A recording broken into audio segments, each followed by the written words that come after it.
Min hverdag som fodterapeut er rigtig spændende og meget, meget alsidig. Der er ikke 2 dage, der er ens.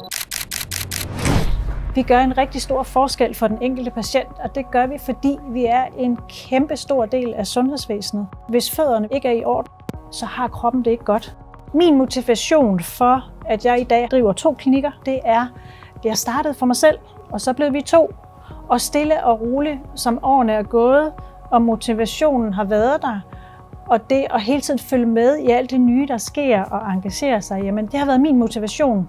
Hvis man overvejer at blive fodterapeut i dag, så skal man være en meget kreativ person. Man skal kunne lide at arbejde med sine hænder. Man skal kunne lide at arbejde med mennesker hele tiden på daglig basis. Man skal være ambitiøs. Læg sin barre højt, fordi der er så mange mennesker herude, der har brug for os.